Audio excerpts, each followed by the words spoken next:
Perseverance's arrival on Mars will be the latest milestone for NASA. It celebrated 2 crewed launches last year, its first from American soil since 2011. The astronauts on board those crewed missions headed to the International Space Station.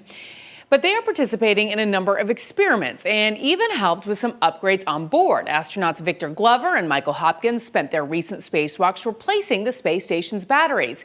This would not have been possible without some very important Central Florida students. New at 6, News 6's Carolina Cardona shows us how they are helping NASA without leaving Earth.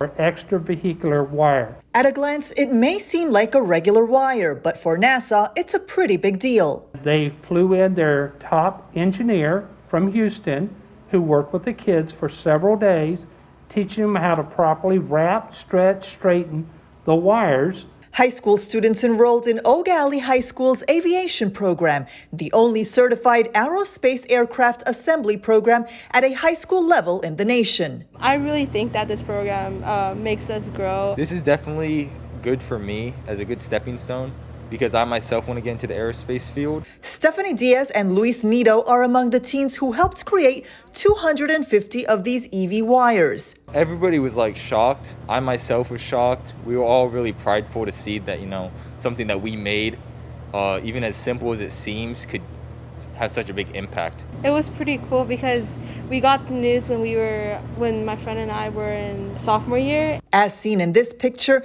an astronaut used 2 EV wires during a spacewalk to tie down equipment onto the spacesuit so it can't fly away. They'll carry several of them when they do a spacewalk, extra ones.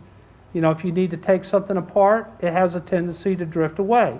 So you want to tie everything down. This is an actual EV wire that's decommissioned that would have been sent to the ISS that they let us keep for helping work with them. Other projects the school program has been a part of was building storage lockers for NASA, used to transport food and experiments, among other essentials. Those lockers have a 20-year lifespan. So some of those lockers the kids help build will continue on to the Artemis program, and some may even end up on Mars at one day. Stephanie and Luis are already certified through the program, allowing them to work for companies like Boeing and NASA. For their aviation teacher, he says seeing them shine is what keeps him going. Seeing the kids be successful, and not just successful as far as getting a job, but being successful in life.